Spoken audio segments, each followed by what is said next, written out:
자, 안녕하십니까. 자, 공동교육과정 교육학 이제 한 6장을 한번 보도록 하죠. 여러분 심리검사에 대해서 한번 알아보도록 하겠습니다. 심리검사를 많이 하죠. 그죠? 자, 우리 7장에는 뭐라고 되어 있습니까? 6장은 이제 심리검사고요. 자, 7장은 지능검사라고 되어 있습니다. 6, 7장이 우리가 이제 교육 심리학으로 우리가 이렇게 조금 몰아볼 수가 있어요. 자, 다시 보자면 우리가 자, 심리 검사라든지 또는 지능 검사가 있는데 지능 검사 이것은 어느 분야에 속하냐면 자, 교육 심리학 분야에 속한다라고 얘기할 수 있어요. 그렇다면 왜 배울까요? 다시 말하죠. 왜 심리검사와 지능검사를 굳이 교육학에서 배울까요? 그죠? 자, 교육학에서 심리와 지능을 배우는 이유를 한번 고민해 봅시다. 당연히 누구에 대한 심리일까요? 그죠? 이 질문, 즉 왜 교육 심리를 배우냐는 것은 누구에게 초점이 기울여져 있는지에 대한 답을 찾으면 될 것입니다. 즉, 학생의 심리와 학생의 지능을 파악하기 위해서 교사는 교육 심리학을 배워야 되는 거지요. 자, 그러면 여러분도 봅시다. 이것은 궁극적으로 학생에 대한 뭐라고 말할 수 있습니까? 그래요.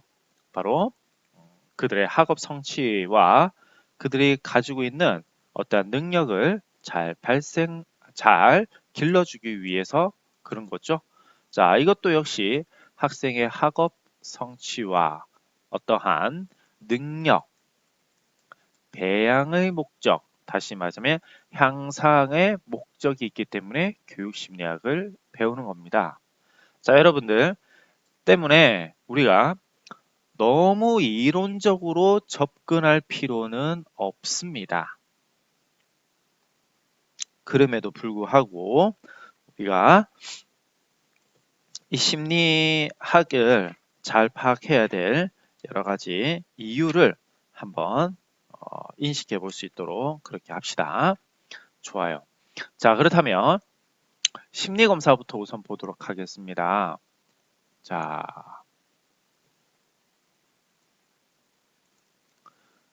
자, 그러면 한번 읽어봅시다.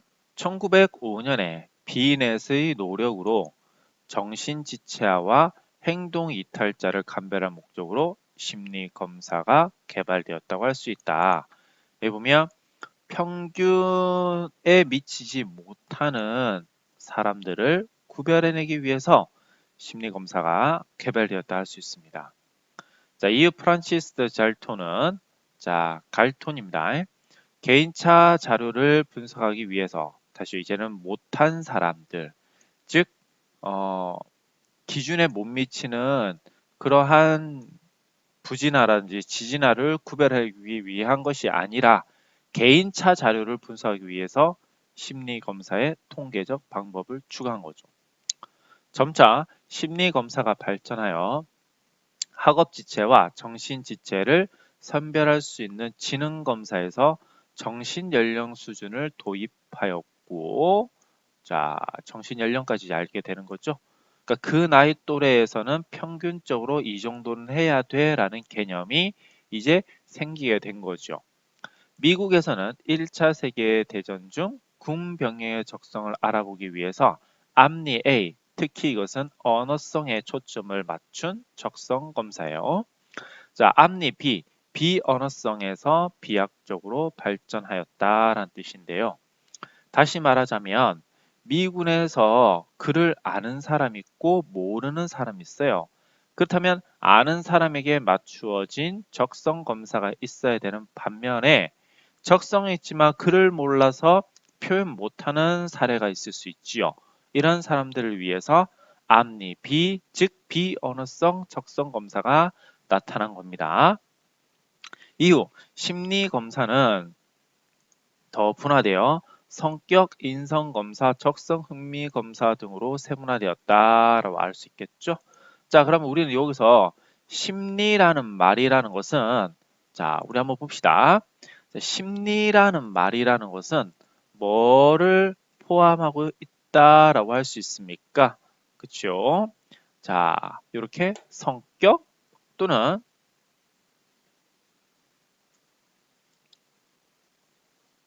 자, 성격, 인성, 그다음에 적성, 흥미 이런 모든 것들을 포함하는 거더라.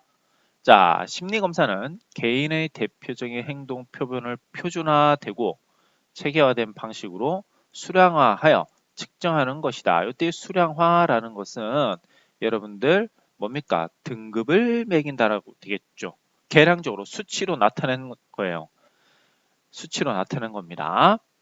자, 표준화와 체계화된 방식이란 주관적 편파성을 지닌 결과를 방지하고 개인 간 비교를 할 수 있게 만들어 주더라. 즉 개인 내 비교도 가능하게 한 특성을 지칭하는 것이다. 이런 심리 검사는 심리적 행동 특성에 대한 객관적 다시 봅시다. 객관적인 정보를 얻을 수 있다는 장점과 개인 간 차이와 개인 내 간 차이를 비교할 수 있는 장점 때문에 그 필요성이 대두되어 왔다라는 거죠. 자, 그렇다면 여기서 중요한 거 뭘 할 수 있습니까? 여기서 심리 검사라는 것은 성격, 인성, 적성을 포함하는 것인데 이것은 개인 간, 그죠? 개인 간 검사뿐만이 아니라 개인 내 검사를 서로 비교할 수 있게 만들어 주더라라는 뜻이죠. 어떻게 있기 때문에요? 자, 자, 수치를 이용해서 뭐를 나타냈기 때문에 그렇습니까? 바로 객관화를 거쳤기 때문에요. 좋아요. 계속 읽어 보겠습니다. 하지만 이런 심리 검사를 실시하기 위해서는 자격을 갖춘 검사자가 하는 것이 좋으며 이 이유는 왜 그럴까요? 바로 검사를 시행하는 데 있어서 신뢰도를 확보하기 위해서 그런 거지요. 자신의 숨겨진 내면의 능력을 최대한 잘 전사하기 위해서는 즉 잘 뭡니까? 기술하기 위해서는 주변 환경에 영향이 적어야 됩니다. 만약 테스트를 하고 있는데 검사자가 주의를 흐트러뜨린다고 해보세요. 그러면 검사가 잘 이루어질까요? 아니겠지요. 마찬가지로 신뢰도를 높이기 위해서 자격을 갖춘 검사자가 하는 것이 좋으며 검사 내용의 비밀을 보장하는 상황이 갖추어져야 한다라는 거예요. 왜 그러냐면 내가 행했던 그러한 검사의 결과는 결국에 개인의 정보예요. 개인의 정보가 외부로 유출되게 된다라고 하면 정확하게 자신의 능력을 잘 발휘할 수 있을까요? 없겠지요. 따라서 검사 내용의 비밀을 보장해야 하는 상황이 주어져야 한다. 또한 검사자와 내담자의 친밀한 교감, 이걸 우리가 라포트 또는 렛보 이렇게도 표현하는데요. 친밀 교감을 형성하는 것이 무엇보다 중요하며 단 한 번의 심리 검사로 모든 것을 결정할 수 있다는 생각을 경계해야 된다라는 거예요. 그러니까 다시 한번 여러 번 최소 심리 검사를 통하여 그 사람의 심리를 파악할 수 있게 한다라는 것이죠. 실제로 여러분들 정확한 지능 검사조차도 단 한 번에 이루어지는 게 아니라 여러 번 시행돼야 되는 거죠. 이거 우리가 좀 정리해서 말하자면 신뢰도를 갖춰야 한다라는 거예요. 그럼 이 신뢰도를 갖추기 위해서 검사자에 대해서 자, 훈련받은 검사자가 시행을 해야 될 것이며 자, 개인 내담자 개인 정보 보호도 해야 될 것이고 한편으로 자, 관계 형성도 이루어져 있어야 되는 것이죠. 그다음에 여러 번 시행해서 자, 단번에 그 검사가 가지고 오는 오류를 미연에 방지해야 한다라는 겁니다. 자, 그렇다면 이러한 심리 검사 우리가 왜 공부한다고 했습니까? 자, 왜 공부한다고 했었죠? 분명히 자, 학생의 학업 성취, 즉 능력 배양, 학업 성취 및 능력을 배양하는 점에 주안을 둬야 되기 때문에 그렇습니다. 따라서 자, 학생의 성격을 잘 파악할 수 있어야 되고 학생의 인성을 잘 파악할 수 있어야 되며 적성과 흥미를 잘 파악할 수 있어야 되는 것이죠. 자, 그러기 위해서 이제 심리 검사가 이루어지고 있다는 것 우리 알 수 있습니다. 자, 그렇다면 여러분이 학습 활동을 한번 보도록 하지요.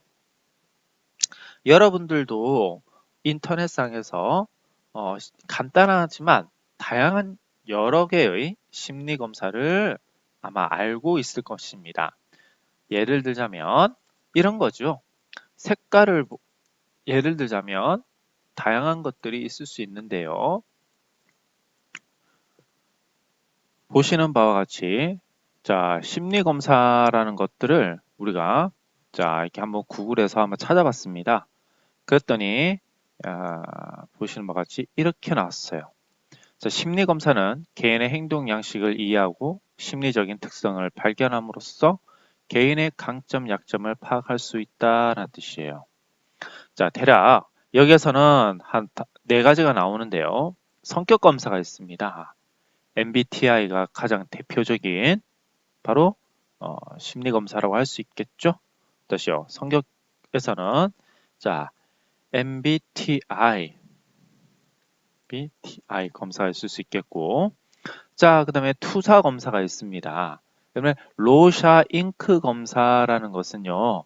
어떻습니까? 종이를 반쯤 접어서 그 사이에 물감을 떨어뜨리는 거죠. 그래서 보이는 그림이 추상적으로 보이는 그림이 어떻게 되었는지에 대해서 한번 그 사람의 마음 상태를 파악해 보는 거예요. 자, 보시는 바와 같이 이게 로샤 잉크 검사를 제가 한번 이렇게 찾아본 것인데요. 자, 보시면 알겠지만 이렇게 잉크 반점이 박쥐처럼 생겼는지 혹은 천사처럼 생겼는지 사람처럼 생겼는지 나방처럼 생겼는지 이런 것들을 말해보게 하는 거예요. 그래서 그 사람이 갖고 있는 내적인 심리 상태를 분석해내는 것이 로르샤하 검사입니다. 로르샤하 검사. 자, 여러분들이 동아리 같은 활동을 할 때 이런 검사를 통해서 그죠? 지식을 얻는다면 학생들한테 적용해 볼 수 있는 어떠한 배경도 될 수 있겠지요. 좋아요. 자, 이것 외에 우리 지능 검사도 있습니다. 이 K라는 것은 K-RISE가 있고 그 다음에 KWAIS 즉 웨이즈가 있습니다. 물론 K, ABC가 있고요. 이때 K라는 것은 한국식으로 전환됐다라고 보시면 돼요. 다음에 부모 아동 검사도 있네요. 애착 검사도 있고 기질 검사 뭐 그런 것들이 있습니다. 자, 그러면 이렇게 다양한 검사들은 모두 우리가 뭐라고 얘기를 할 수 있겠더라? 심리 검사라고 말을 할 수 있겠다라는 걸 알 수 있지요. 자, 그러면 다시 돌아와서요. 학습에서 한번 봅시다. 여러분들 학습 활동에서 커리어 넷에도 여러분들 고등학생이 시행할 수 있는 그러한 심리 검사들이 있습니다. 그죠? 자, 이러한 심리 검사를 실시해 보는 거죠. 그 결과를 친구들과 공유해서 자, 과연 자신이 생각한 자신의 모습이 심리 검사로 잘 나타났는지를 분석해 보라는 거죠. 자, 또한 인터넷상에서 간단하게 실행할 수 있는 여러 심리 검사가 있는데 이러한 다양한 종류의 심리 검사를 한번 해보라는 것입니다. 자, 그러면 봅시다. 자, 여기서 이제 과제가 한번 나갈게요. 자, 과제가 뭐냐면 자, 커리어넷에서 다양한 심리 검사를 직접 시행해 보고 그 결과를 출력해서 그 결과를 출력 또는 그냥 캡처해도 됩니다.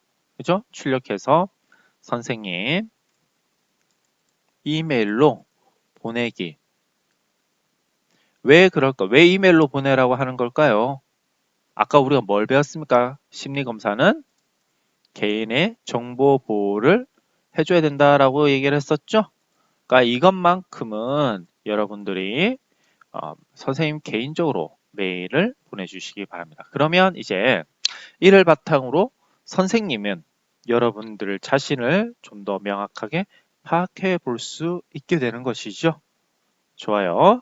자, 그렇다면 지금까지 간단하게 우리는 왜 심리 검사를 해야 하는가, 그리고 심리라는 무엇인가, 그리고 우리가 직접적으로 선생님이 되었을 때 학생들의 마음 상태를 파악하기 위하여 커리어넷을 통해서 심리 검사를 해보고 경험해보자는 것이었죠. 그렇다면 자, 우리가 이쯤에서 조금 알으셔야 되는 것이 있습니다. 바로 성격이라든지 성격 발달 이론에 대해서 조금 알으셔야 돼요. 이거 같은 경우는 여러분들 굉장히 이론적으로 되어 있지만 아마 그죠? 기술 가정 시간 때 기술 가정이라든지 이런 때 배웠을 내용입니다. 여러분 이거 좀 잘 알아두셔야 되는데요. 크게 프로이드와 에릭슨 이 두 사람에 대해서 한번 배워보겠습니다. 네.